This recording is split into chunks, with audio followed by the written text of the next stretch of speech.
Imagine having a direct conversation with the divine. Not just in prayers where you speak and hope for an answer, but a living, breathing relationship where you feel God's presence, hear His guidance, and know, without a doubt, that He listens. Paramahansa Yogananda, one of the greatest spiritual masters of the modern age, reveals in How You Can Talk with God that this is not only possible, but the most natural thing in the world. In this short yet powerful book, Yogananda breaks down how we can establish an intimate connection with God.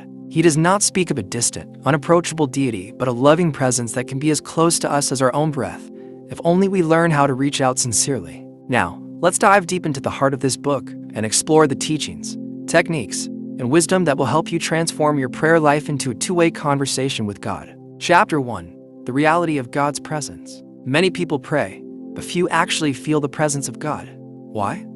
Because most prayers are mechanical, filled with routine words rather than deep feeling.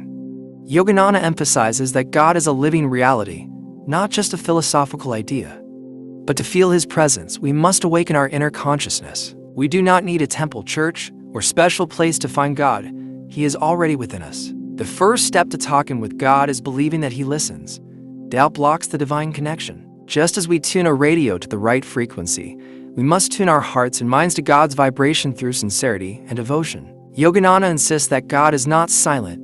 We just need to develop the sensitivity to hear His voice. Chapter 2. The Language of the Soul. How to pray properly. Most people approach prayer as a monologue, talking to God without expecting an answer. But true prayer is a dialogue. So how do we pray effectively? Yogananda reveals that there are two kinds of prayers. 1. Begging prayers. These are the prayers of weak faith, filled with uncertainty and fear.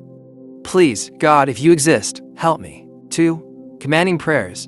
These are filled with faith and certainty, recognizing God as our divine parent who responds to our deep sincerity. Lord, I know you are with me, and I trust you will guide me. The most effective way to pray. Pray from the depth of your heart, not just with words. Pray with complete focus, not distracted thoughts. Pray continuously, not just in times of crisis. Instead of asking for material things, ask for wisdom, strength, and divine love, and everything else will follow. Chapter 3. Silent Listening. Meditation as the highest form of prayer. Words can take us only so far.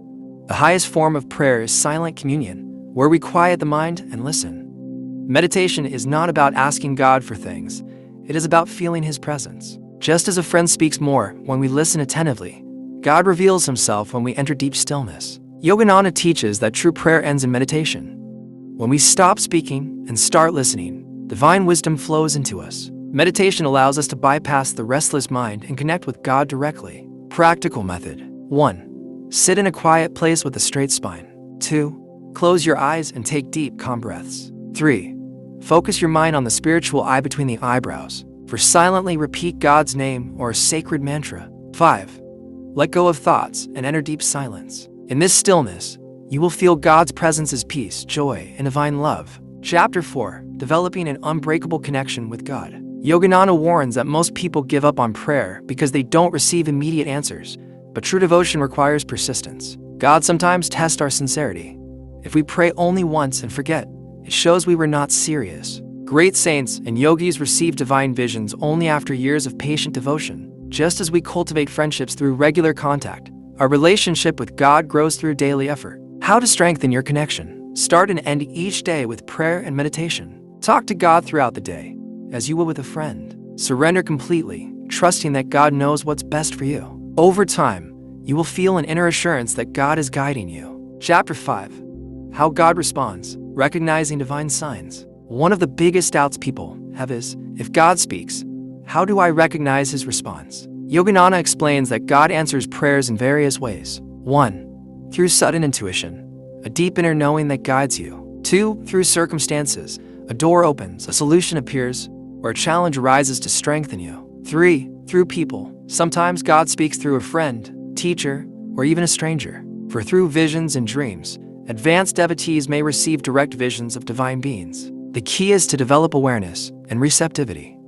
Most people fail to recognize God's response because they are too distracted or skeptical. Chapter 6. Overcoming Obstacles in Prayer. Why do some prayers seem unanswered?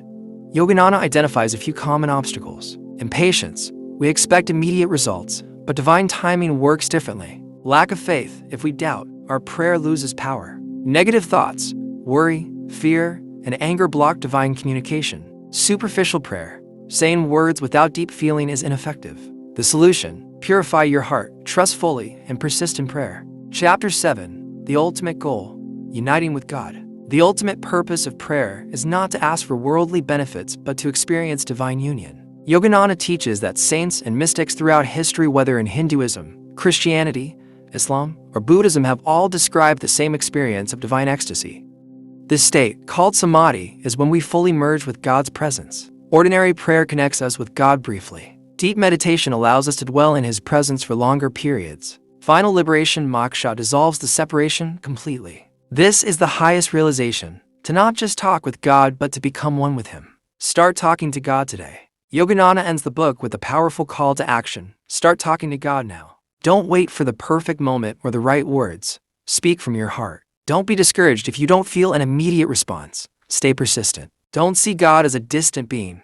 See Him as your closest companion. If you follow these teachings, you will discover that God is not an abstract idea, but the most real and loving presence in your life.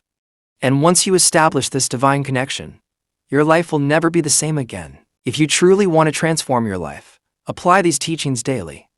Make prayer a living experience, not just a ritual. And remember, God is always listening, waiting for you to reach out. Now, go and start the most important conversation of your life.